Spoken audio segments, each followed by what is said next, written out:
बसा कर तेरी मूर्ति उतारूं मैं गुरुवर तेरी आरती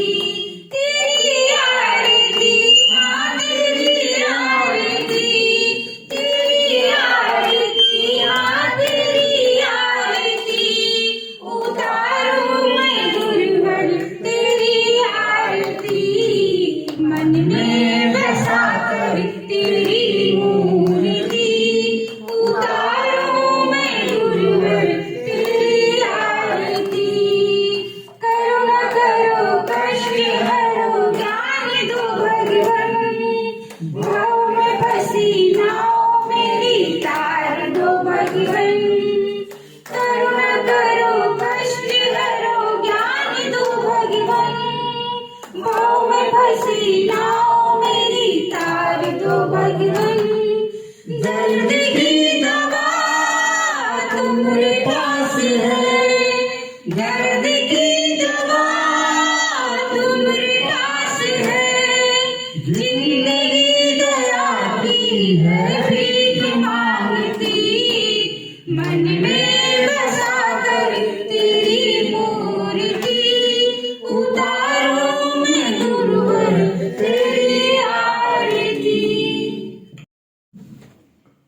योग वशिष्ठ में एक तस्वीर बनी है। एक अजगर के मुख में मेढक बैठा हुआ है, मच्छर पकड़ने की कोशिश कर रहा है। ऐसे ही जीव भी काल के मुख में है, पर विषय वासना रूपी मच्छर पकड़ता रहता है। कल यहाँ तक हुआ था, इसके आगे आज क्या बोल रहे भगवान? लोग तो ईट ड्रिंक एंड मैरी को अपना रखा है। गीता में बात उठा ली कि धर्म अनुसार काम मैं हूं, पर धर्म का सही अर्थ जानने पर कामना कैसे होगी? Question mark. हाथी को स्पर्श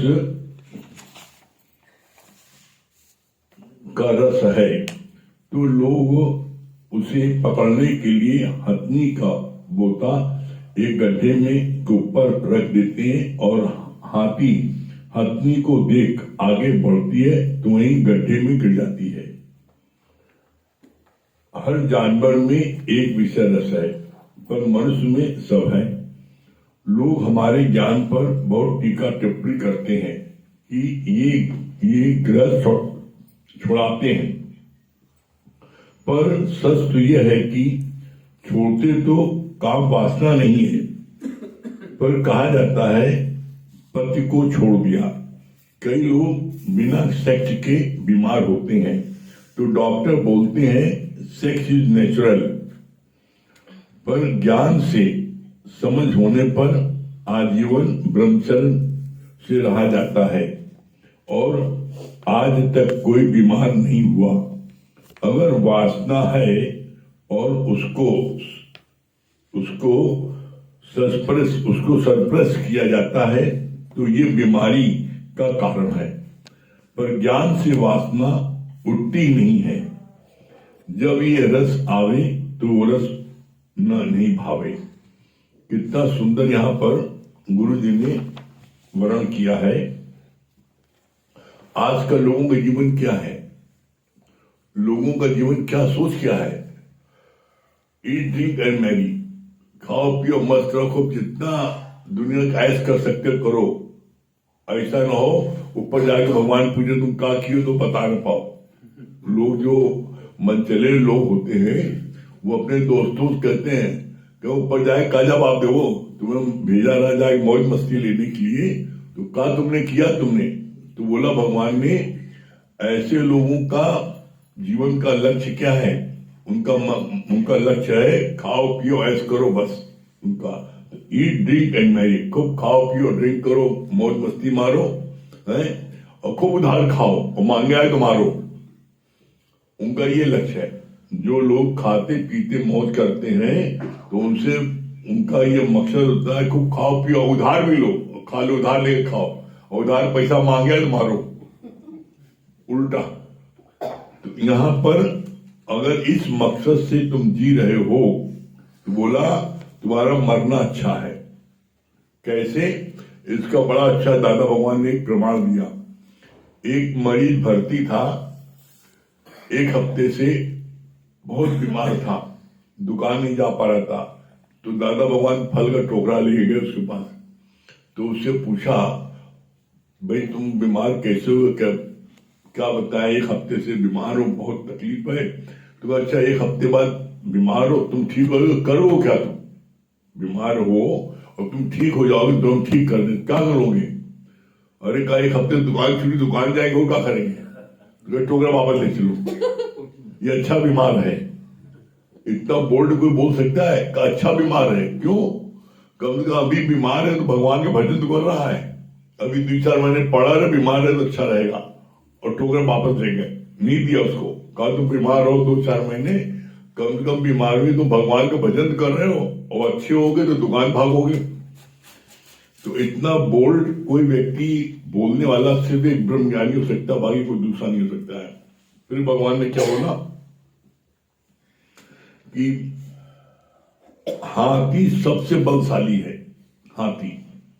लेकिन हाथी को स्पर्श का बड़ा उसको सुख है। तो हथनी को स्पर्श प्राप्त करने के लिए वो जो है बड़ा लड़ाई करता है। तो जो हाथी को पकड़ने वाले होते हैं वो क्या करते हैं, एक बड़ा सा गड्ढा खोदते हैं और उस गड्ढे में घास फूस भरते हैं और घास फूस भर करके उस पर एक बड़ा सा हथनी का दफ्ती का जो है वो बना देते हैं आर्टिफिशियल, और उस पर खड़ा कर देते हैं। और वो हाथी जब देखता है, हथनी देखता है, तो वो उसकी तरफ भागता है तेजी से, और जब भागता है तो गड्ढे में गिर जाता है। जब गड्ढे में गिर जाता है तो उसको जो है उसको काफी भूखा रखते हैं। जब वो अधमरा होता है भूख से, तब उसको जो है कंट्रोल में करते हैं, उसको जंजीर बांधते हैं, तब उसको काबू करते हैं और सारी जिंदगी फिर जो है वो उसके चक्कर में फंसा रहता है। एक स्पर्श को पाने के लिए वो सारी जिंदगी बन जाता है। तो भगवान ने बोला, बड़ा अच्छा बोला कि हर जानवर में एक एक रस होता है, लेकिन मनुष्य इतना भागा है जिसमें 5 रस है। तो क्या बोला भगवान ने? बोला जानवर एक रस है, ताकि कागत हुई जामे व्यापो पंच। मतलब उस मनुष्य की क्या गति होगी जिसमें 5 रस पड़ा है। हाथी में एक रस पड़ा स्पर्श का, तो सारा जीवन उसको मजदूरी करनी पड़ती है, बंद जाता है। भगवान ने कहा मनुष्य में 5 रस पड़े हैं, जामे व्यापो पंच। ये 5 रस मनुष्य में पड़े हैं तो इसकी क्या गति होगी, सोचो। कहा इस गति से बचने के लिए एकमात्र इस पूरे ब्रह्मांड में एकमात्र साधन है सिर्फ गीता ज्ञान, वो भी सिर्फ गुरु मुख से। कोई व्यक्ति सोचे हम गीता को अपने आप पढ़ करके ज्ञानी बन जाए तो ज्ञानी बने बल्कि पागल टाइप हो जाता है। जो व्यक्ति गीता को अपने आप पढ़ने की कोशिश करता है तो उसका दिमाग बौड़ा जाता है। क्यों? क्योंकि गीता क्या है? गीता है समुद्र, समुद्र है। और मनुष्य की बुद्धि कितनी है? एक सत्यनारायण की चन्नामृत की प्याली के बराबर। अब सत्यनारायण की चन्नामृत की प्याली में क्या समुद्र भरा जा सकता है? संभव नहीं भर सकते। बोला जो नहीं भरा जा सकता समुद्र को, तो फिर क्या होता है? प्याली फट जाती है। इसको कौन कर? बोला गुरु महासागर है, गुरु महासागर है। तो उसको क्या करता है? उसको वो जो है उसका मक्खन निकाल के वो तुम्हें खिला देता है। तो तुम गुरु मुख से जब ज्ञान सुनते हो तब तुम्हारे अंदर से ये 5 विषय सहजता में निकल जाते हैं। आप प्रैक्टिकल देख लो, जो लोग नित्य ज्ञान ले रहे हैं देख लो, जो पहले उनको काम, क्रोध, लोभ, मोह, अहंकार 5 विषय जो है बोला वृक्ष के समान, शब्द, स्पर्श, रूप, रस, गंध। 5 विषय जो है, जो बात चल रही है रस की, हाथी में रस होता है जिसके कारण सारी जिंदगी वो मजदूरी करता है। तो मनुष्य में पांचों रस है। पांचों रस कौन से हैं? शब्द, कोई एक शब्द बोल दे तो देखो तुम सत्संग छोड़ देते हो। एक शब्द बोल दे तुम नाता तोड़ लेते हो। एक शब्द बोल दे बाप बेटे कहता है तो हमसे जीवन पर्यंत हमारा नाता तुम्हारा खत्म। शब्द की तार तुम नाचते हो। शब्द स्पर्श, देखो कैसा स्पर्श करने के लिए लड़ाई करते हैं लड़के, कैसे छू ले, कैसे छू ले, अरे छूने, अगर किसी लड़की का दुपट्टा भी उसके छू ले, हाँ मजा आ गया। मतलब तन न छू है, अगर उसका कपड़ा भी छू गया, हवा से उड़ के दुपट्टा गई तो कितनी कितनी गहरी सांस लेता है, बड़ा मजा आया। तो स्पर्श का कितना सुख है। तो बोला शब्द स्पर्श रूप, कितना दीवाने हैं रूप के लिए। देखो तुम देखना इसका प्रत्यक्ष ध्यान देख लो। तुम किसी लड़के स्कूल में जाकर बात देख लो, देखो लौंडे मंडाते रहेंगे वहां पर आसपास जितने जवान लड़के हैं। शब्द स्पर्श रूप रस है। रस का क्या है, कैसा है, देख लो कैसा रस लेने का है। कोई भी चीज जिस चीज में आदमी की आसक्ति है रस लेने की, देखो वो छोड़ता नहीं ना। और फिर शब्द स्पर्श रूप रस गंध, देखो जब घर से निकलते हैं कैसा इधर सेंट मारते इधर सेंट मारते, कितना पांचों। तो बोला जामे व्यापो पंच ताकि का गति हुई। तो जिसमें पांचों रस है उसकी कौन सी गति होगी, सोचो। एक एक रस के कारण जीव मारा जाता है। हिरण को कोई मार नहीं सकता, हिरण चौकड़ी भरता है तो उसको कोई तीर गोली नहीं मार पाता। तो हिरण को तुरंत की आवाज बड़ी पसंद है, ध्वनि। तो वो जब उसकी आवाज सुनता है तो फिर वो ठहर जाता है, वहां से भागते ही नहीं ना, तब उसको शिकारी मारता है। तो बोला भगवान ने कि ये जो रस है, ये जो विकार है, ये एकमात्र गीता ज्ञान सुनते सुनते सुनते सुनते धीरे धीरे धीरे आपके अंदर से वो हटता जाता है। कैसे? जैसे फर्श पर किसी चीज का दाग पड़ जाए, वो आप कितना साफ करो वो साफ नहीं होता है। आप सिंपल रोज बस गीला पोछा लगाते जाओ, देखो महीने 2 महीने में एकदम साफ हो जाता है। इसी तरीके से कितना भी गहरा कोई दाग हो, रोज ज्ञान सुनते सुनते ज्ञान का पोछा लगते लगते लगते वो एकदम साफ हो जाता है। इसलिए कहा जाता है सुनत सुनत, इसके लिए करत करत अभ्यास के जड़मत हो सुजान। रोज सुनते सुनते सुनते तुम्हारे अंदर में इतनी सुजाकी आ जाएगी, तुम्हारे अंदर से ऑटोमेटिक परमात्मा प्रकट हो जाएगा। और इसका सबसे बड़ा प्रत्यक्ष प्रमाण क्या है? हम जितने बैठे यहां पर हैं, किसी भूल के कारण या असावधानी के कारण कभी कोई बात गलत हो जाती है तो देखो तुरंत तुरंत अपना मन खाता है, नहीं हमसे यहां गलती हो गई, हमसे यहां गलती हो गई। और कोई कहता भी नहीं ना, लेकिन तब भी आप रियलाइज करते हो। क्यों? क्योंकि रोज यहां गुरु जो है मन को जो ज्ञान का पोछा लगाता है, तो ज्ञान के पोछे से रोज मन इतना नीट एंड क्लीन हो जाता है। कहीं भी जरा से हमसे भूल हुई, गलती हुई, चूक हुई तो तुरंत अपना मन हमें कोसता नहीं, हमसे यहां गलती हो गई। कोई कहता भी नहीं। इतना बड़ा परिवर्तन कहां से हो गया? करत करत अभ्यास के। फिर कितना अच्छा बोला भगवान ने,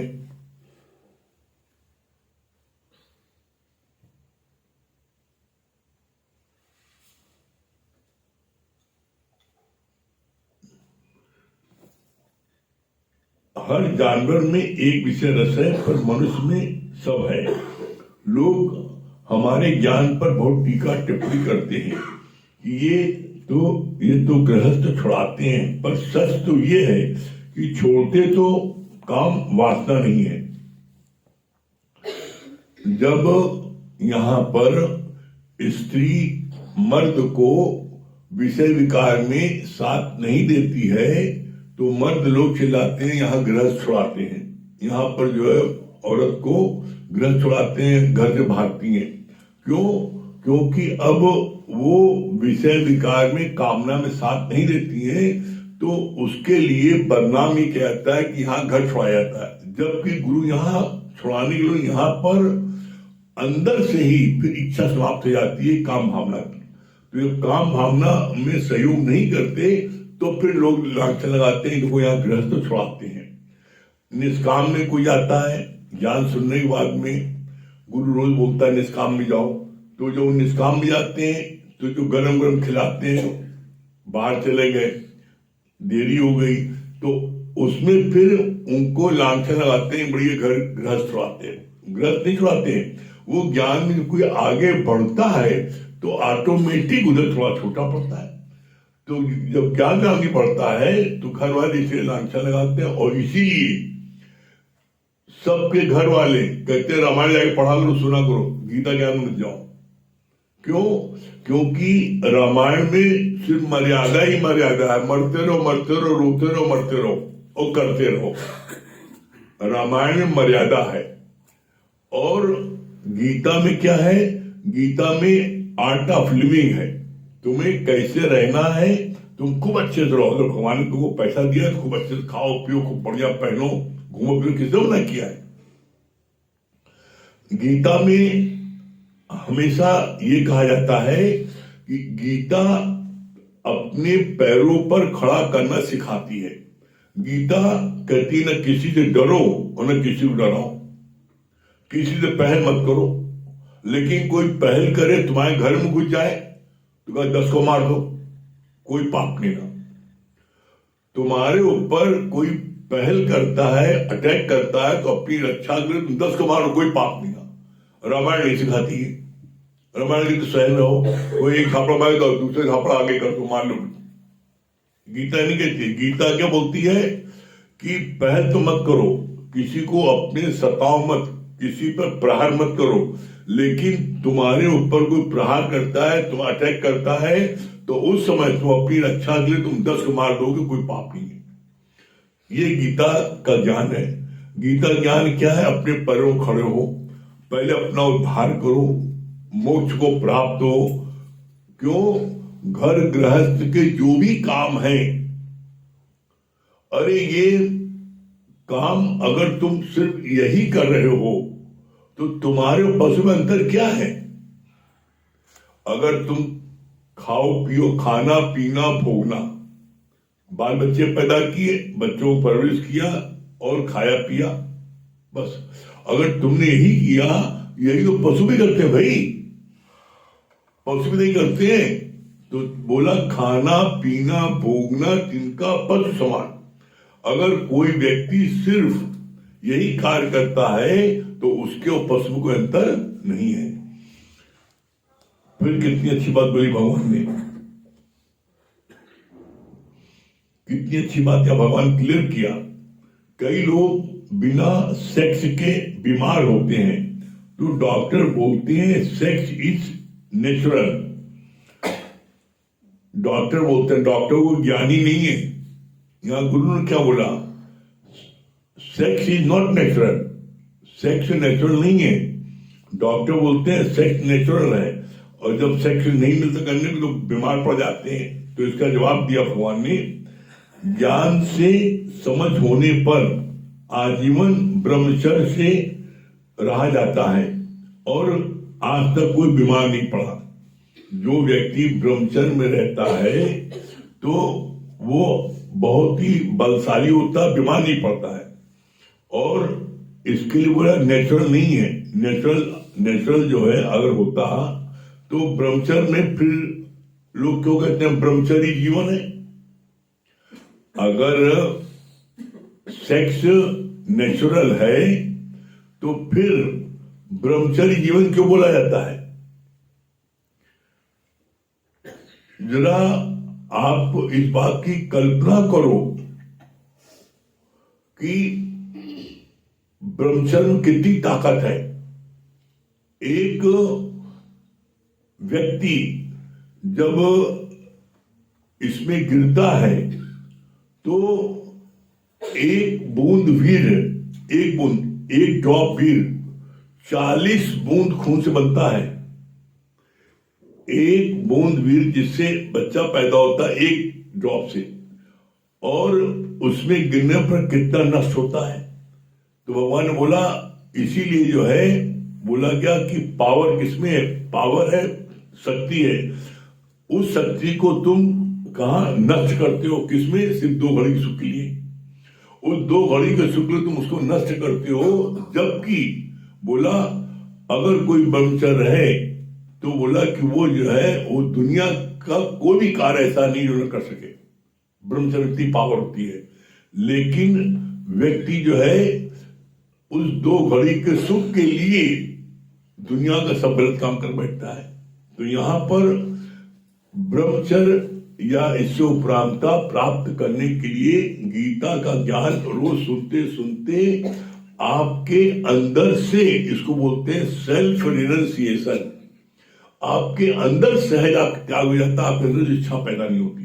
ये सबसे बड़ी उपलब्धि है इस गीता ज्ञान की। और जिन लोगों को सहयोग नहीं मिलता तो वो लोग लांछन लगाते हैं कि ग्रस्त छुड़ाते हैं। ग्रस्त छुड़ाया नहीं जाता है।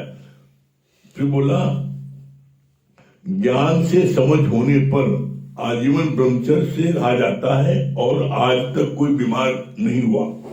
अगर वासना है, और इसको बहुत अच्छी बात बोली है, अगर वासना है और इसको सरप्रेस किया जाता है तो ये बीमारी का कारण बनती है। वासना को दबाने से बीमारी पैदा होती है। इससे बोला भगवान ने, दिन भर उसके बारे में चिंतन करो, उससे अच्छा वो काम कर लो। किसी चीज का चिंतन करना वो नुकसानदेह है, लेकिन इसमें भी भगवान ने एक बड़ी बारीकी क्लियर किया है। वो कर लेना जिसमें वापस लौट सको। अब तुमने शादी कर ली, अब बाद में तुम कह रहे शादी में बिल्कुल बड़ा बवाल है, अब वापस नहीं लौट सकते हो, तो एवं टेस्टिंग न लो। बड़ा भगवान ने बड़ा क्लियर किया इसको। अभी एक तरफ ज्ञान बड़ा उल्टा पुल्टा है। ये ज्ञान को जो नहीं समझता तो ज्ञान अपने अनुसार ले लेता है। अब जैसे भगवान ने किसी ने बोला, आप ही ने तो कहा है कि दिन भर मन चले तो उससे अच्छा काम कर लो। तो हमारा दिन भर मन चल रहा था, हमने कर लिया शादी। तो कहा ऐसा काम करो जिसमें लौट सको। उसके लिए बोला गया जैसे तुम्हारे को डायबिटीज है, मीठा खाने को मना किया गया है, मीठा मत खाओ, लेकिन तुम्हारा बहुत मन करना है ये रसोई बड़ी बढ़िया, एक तो खा लो, रात तो सो नहीं रहे हो, भगवान से खा लो, एक खा लो तो भाई उसके लिए दवा खानी पड़ेगी, ठीक है, थोड़ा अनइजनेस फील होगी, लेकिन वापस लौट सकते हो ना। है इसी तरह तुम्हारा बड़ा मन कर रहा है किसी लड़की को देखने का, दिन भर रात भर सो नहीं पा रहे, देख लो जा करके, बतिया लो, वो कर लो, लेकिन तुम रात भर सो नहीं पा रहे हो तो वो गलत है चिंतन। तुम अब रात भर मुंगेले सपने देख रहे हो और तुम उसके बिना रह नहीं पा रहे हो। तो बोला जो ऐसी चीज है उसको कर लो यहाँ पर जिसमें तुम्हारा दिन भर मन, और तुम उसको दबाओगे अपनी शिक्षा को तो बीमार पड़ जाओगे। जो बीमारी होती है, और इसीलिए आप देख लो जितने साधु संत है सब चोरी से रात पर जाते हैं पीछे गाली गेट से। ज्यादा तक आप देख लो वो डॉक्टर को जाते हैं पीछे वाले गेट से जाते हैं, सामने नहीं आते। क्यों? वो अपनी वासना को दबाते हैं। तो बोला दबाने से क्या होता है, वो बीमारी पैदा हो जाती है। जहां आप किसी चीज का चिंतन करोगे तो चिंतन करने पर वो रोग पैदा कर देती है। तो भगवान का चिंतन करना है गुरु के वचनों का, और तुम चिंतन करते हो विषय विकार का, गड़बड़ ये है। और इसीलिए भगवान ने बोला चिंता तेरी तभी मिटेगी जब चिंतन में ले लोगे राम। तुम्हें लेना राम को, और तुम चिंतन करो लड़की का, लड़की चिंतन करी लड़के का। बड़ा और भगवान और अच्छा क्लियर किया, बड़ा क्लियर किया। कहा लड़का जो है सोचता है दुनिया का सारा सुख इस लड़की में है, तो लड़की का है सोचती है सारा सुख लड़के में है। ऐसा नहीं है कि लड़का ही सोचता है, लड़कियां उससे ज्यादा पागल होती हैं। जिस लड़के को ऊपर चाहे ऐसा लड़का अगर कहीं उससे उसको पसंद आ गया तो वो जिस माँ बाप ने 25 साल पाला है उनसे बगावत कर देती, नहीं हम तो शादी करेंगे, दूसरी करेंगे, लल्लूस करेंगे, चाहे कुछ हो। तो ये इतना हावी हो जाता है, इसीलिए भगवान को बोलना पड़ा। भगवान कृष्ण ने गीता में इसको क्लियर किया है, मेरे से उत्पन्न हुई मेरी माया मेरे से ज्यादा प्रभावशाली है, क्लियर किया है। ये जो भी है लड़की लड़का तो हर भगवान ही बने, मेरे से उत्पन्न हुई मेरी माया मेरे से ज्यादा प्रभावशाली है। लेकिन इसका उपाय बता दिया, उपाय आगे कोई पढ़ता नहीं ना। लेकिन ये माया उसका कुछ नहीं बिगाड़ सकती जो मेरी शरण आ जाता है। अर्थात जो सत्संग के किले के अंदर रहता है, घेरे में रहता है, उसका ये माया कुछ नहीं बिगाड़ पाती। और जो इस घेरे के बाहर निकलता है तो उसका माया बिगाड़ देती। जैसे सीता जी लक्ष्मण रेखा के बाहर निकली तो रावण हर ले गया, तो कभी भूल के भी लक्ष्मण रेखा, सत्संग रूपी लक्ष्मण रेखा के बाहर न निकलो। रावण को क्या किसी को ताकत नहीं तुमको कोई हर सके। ये गुरु का पहरा होता है, गुरु का जो पहरा होता है, लक्ष्मण रेखा होती है तो काल की मजाल नहीं मार सके। तो इसलिए अपनी तरफ से हमेशा एक कोशिश रखो कि कभी भी लक्ष्मण रेखा के बाहर न निकलो। अब बताओ लक्ष्मण रेखा के बाहर न निकलोगे?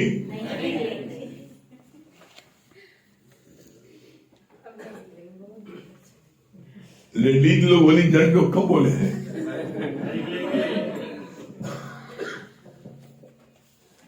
सभी प्रेमियों को हरिओम, राम राम। देखिए, आज जो भजन गाने जा रहे हैं वो एक प्रेरणादायक भजन है जिसके बोल हैं, मिलजुल कर तुम प्यार से रहना। गुरु जी कहते हैं प्यार और सहकार से भरा हुआ पूरा परिवार ही धरती का स्वर्ग होता है। तो आइए इस भजन को हम सब आत्मसात करते हैं और मिलकर इस भजन को गाते हैं, अपने जीवन में गुरु के विचारों को उतारते हैं। मिलजुल कर प्यार से रहना, रहना गुरु जी का यही कहना।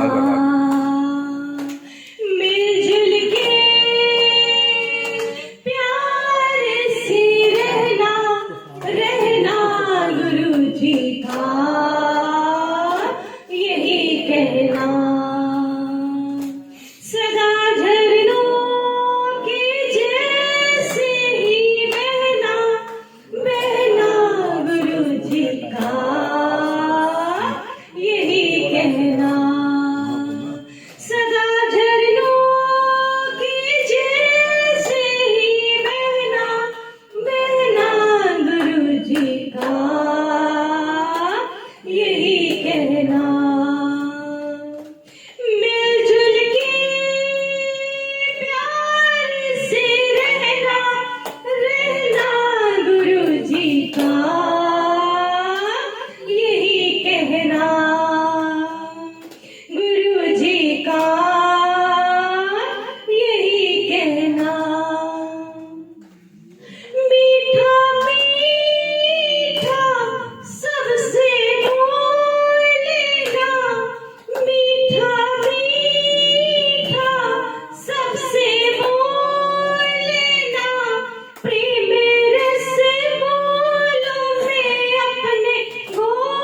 सहनशीलता सदे भावना, सहनशीलता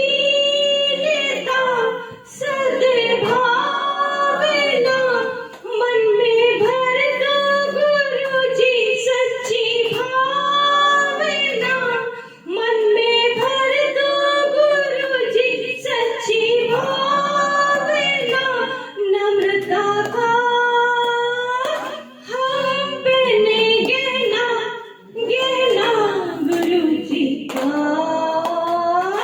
यही कहना, गुरु जी का यही कहना, मिलजुल कर प्यार से रहना, रहना, गुरु जी का यही कहना, गुरु जी का यही कहना, सदा झरनों की जैसे ही बहना, बहना, गुरु जी का यही कहना, गुरु जी का यही कहना, मन की डोरी को गुरु से जोड़ लो, मन की डोरी को गुरु से जोड़ लो, मोह माया से प्यारे मन को मोड़ लो, मोह माया से प्यारे मन को मोड़ लो, माया ने तो सदा नहीं रहना, रहना, गुरु जी का यही कहना, गुरु जी का यही कहना, मिलजुल कर प्यार से रहना, रहना, गुरु जी का यही कहना, गुरु जी का यही कहना, सदा झरनों की जैसे ही बहना, बहना, गुरु जी का यही कहना, गुरु जी का यही कहना।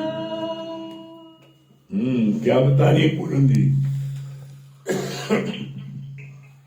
हरिओम गुरु जी, बहुत अच्छा आपने क्लियर कर दिया। कल से आज तक वही वाणी चली, तो आज हमको अच्छा लगा कि चिंता से ज्यादा चिंतन ज्यादा अच्छा है।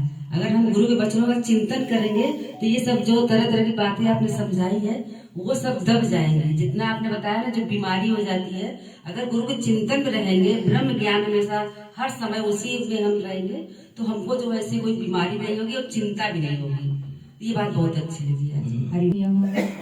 बहुत अच्छी बात लगी कि जैसे आपने बताया ना कि हर आदमी सोचते हैं रामायण सुनो, रामायण सुनोगे तो उसमें रामायण में भाई हर जगह दिखाया खाली सिर्फ सहना सहना, हाँ, हर चीज में से वो आप जैसे बताए गीता में ये दिखाता है, बताता सिखाता है कि भाई किसी को आप तगर ना करो, पहल ना करो, लेकिन अगर कोई आपके साथ कुछ कह रहा है एक बार दो बार तीसरी बार आप जवाब दे सकते हो। तो यहाँ पे हमें स्ट्रॉन्ग बनाते हैं गुरु हमारे, हर प्रकार जो कमजोर है उसको स्ट्रॉन्ग बनाते हैं, जो बोलने वाला है उसको धीमा कर देते हैं। यहाँ दोनों चीज सीखते हैं, मध्यम आ जाते हैं, तो यहाँ हमें समझ मिलती है। दूसरी बात ये बहुत अच्छी लगी कि जैसे गुरुजी अपने जीवन के मतलब परिवर्तन से बता रहे हैं कि जैसे विषय कुछ भी गलत विचार भी आता है, जब हम परमात्मा के ध्यान हटाते जिस समय हमारे परमात्मा की चिंतन मनन वाणी भजन आती है, हमारे दिमाग में तो ये सब भरा रहता है, तो गलत विचार आने की होता ही नहीं है, उसके लिए सोचना पड़ता। तो ये जब हमारी स्थिति जितनी ऊंची होगी तो ये सब को छोड़ना नहीं पड़ता, स्वतः ही ये छूट जाएगी, मन ही नहीं जाता है। ये मुझे बहुत अच्छी। अरे भैया भाभी, आपने बताया ना गीता हमें अपने पैरों पर खड़ा करती है, हमें ताकत देती है, कुछ छुड़ाती नहीं है। जैसा लगता है ना कि पांचों विकार है। शब्द, स्पर्श, रूप, गंध, पांचों विषय पांचों विषय शब्द, स्पर्श, रूप, गंध, रस। ज्ञान सुनते सुनते समाप्त है। सुनते सुनते समाप्त। हाँ, अरविंद की सीमा कहाँ थी? ब्रह्म ज्ञान आ जाने से व्यक्ति सांसारिक सुखों से में नहीं बनता है और जीवन के मूल्यों को समझ लेता है, तो उससे उसका भविष्य ज्ञान की तरफ से। किरण जी क्या बोल रहे हैं? गुरुजी, अब हमको भगवान ने मनुष्य तन दिया। अगर मनुष्य को तन से दिया, जैसे हाथ में कोई स्पर्श सिर्फ एक ही रस है तो इतना डर हो जाता है, लेकिन हम लोग को 5 रस है, लेकिन ज्ञान सुनेंगे तो 5 रस से हम मुक्त हो जाएंगे। संजय भैया क्या बोल रहे हैं? ज्ञान को उल्टा पुल्टा ना लगाए। ज्ञान जब भी लगाए तो गुरु से पूछ करके अपने जीवन में लगाए, अप्लाई करें। तो अगर हम दोनों टाइम उसे पोछा लगाएं तो वो साफ हो जाता है। उसी प्रकार से हमारे अंदर कितना विषय विकार हो, अगर हम दोनों टाइम का नित्य सत्संग लेंगे तो ये समाप्त हो जाएगा। ब्रह्मचारी जीवन है। आपने बताया कि विषय विकार से बचने के सबसे सरल उपाय है गीता ज्ञान आउट हो गया। गुरु जी प्रणाम। ये बात बहुत अच्छी लगी ना कि हर जीव जंतु के अंदर एक न एक पड़ा हुआ है, तो जामे व्यापक में ताकि का गति, तो हम मतलब इंसानों के अंदर तो 5 विषय विकार पड़ा, उसकी क्या गति होगी ये मतलब तुलसीदास जी साक्षात बता रहे हैं कि अग्नि के स्पर्श सुख के कारण, उसकी सुख के कारण वो जो है उसकी चाहना में वो गुलाम बन जाता है। ये बात बहुत अच्छी लगी। हाँ, क्या बता रही है पूजा जी? डॉक्टर शांति। मुझे ये बात बहुत अच्छी लगी कि चिंता तेरी तभी मिटेगी जब चिंतन में ले लोगे। डॉक्टर शांति।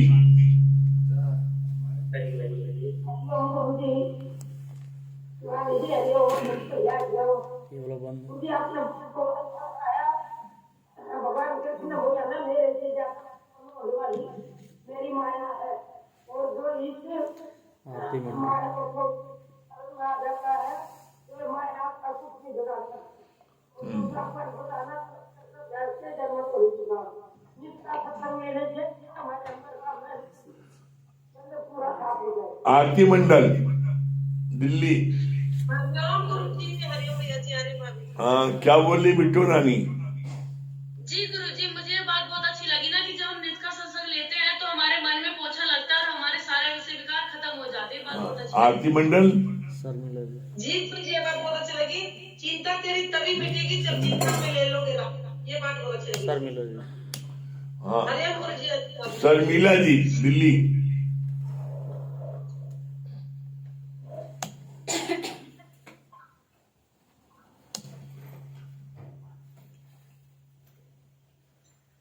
हरिओम गुरुजी।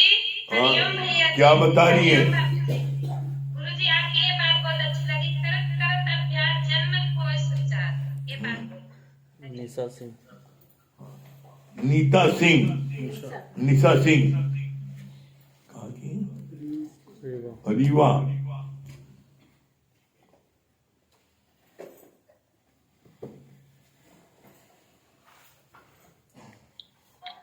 हरिओम गुरुजी। हरिओम भैया भाभी। क्या बता रही है? गुरुजी ये बात बहुत अच्छी लगी। चिंता तेरी तभी मिटेगी जब चिंतन में ले लोगे राम। हमें चिंतन से परमात्मा का करना, गुरु का करना, और किसी चीज का नहीं करना है। ये बात बहुत अच्छी लगी। चलिए ओम का जाप कर लेना।